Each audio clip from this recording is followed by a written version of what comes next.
Aloha, jazz lover, wherever you are in the world. Welcome to another Jazz Intersection interview.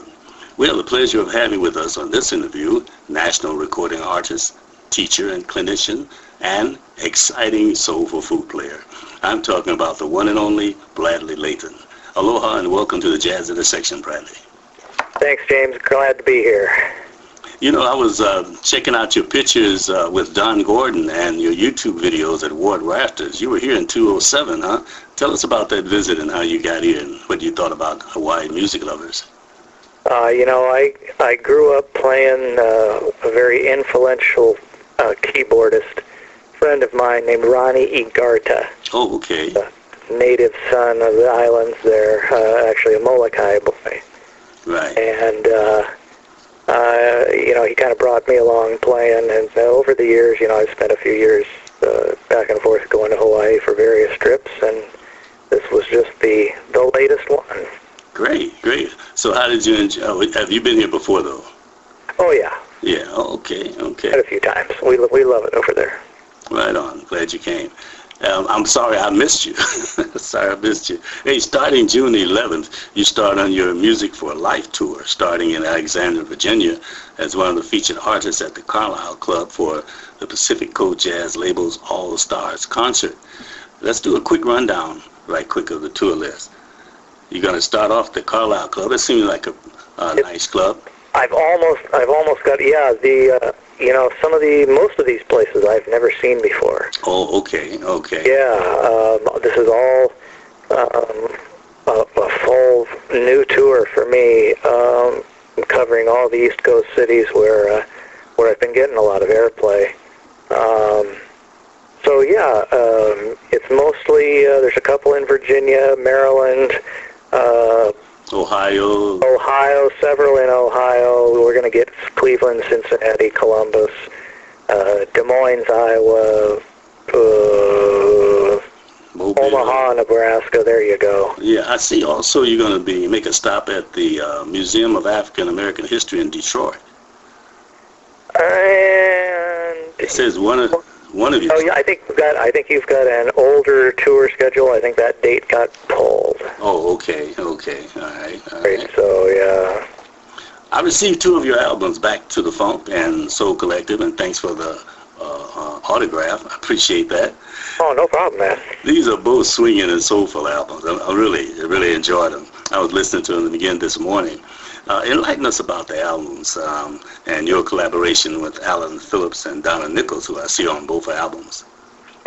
Well, when Donna and I hooked up personally, about 10 years ago, and a few years into our relationship, she was kind of at loose ends and looking for work, and I wasn't working that much. I was basically just doing the local scene, and she had a marketing background, and she said, well, I can do this.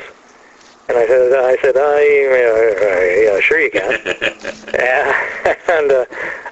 But she has turned around in the course of the last, what has it been, 5-6 years. She's built a very viable, very phenomenal record label in Pacific Coast Jazz. I think we have 35 artists now of various stripes on the label, and she's done an incredible job. Everybody that's heard me, nationwide or worldwide to this point is mostly due to her efforts. All right. Yeah. And I see you have what's his name, Alan Phillips, working with you, recording. He's an arranger and master arranger for you. Alan is one of these guys that you would love to hate if he wasn't such a nice guy.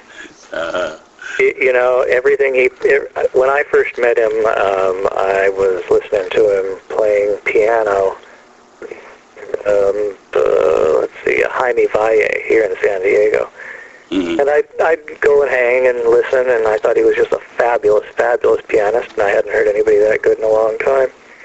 And I didn't, tried to get to know him a little bit, and then maybe 6 months after that, I run into him at another gig somewhere else with a different band, and he's behind the trap set, and he's burning.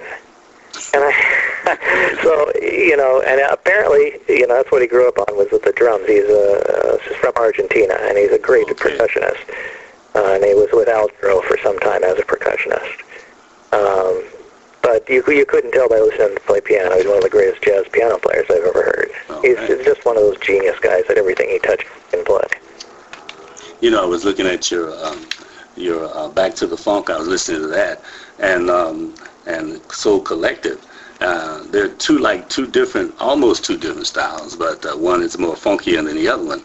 But Soul Collective is straight up to me. I mean, I play It's On is on my podcast. All right.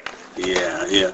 And when you play around the country in this economy, do you find music still brings out the crowd?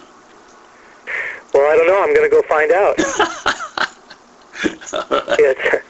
I've really, I've been short of work the last 6 months, 9 months. It's been real slow. Oh, okay. And it's not just me. It's everybody. Sure. It's tough. Festivals are down. There's not as many. Budgets are down. Everyone's cutting back.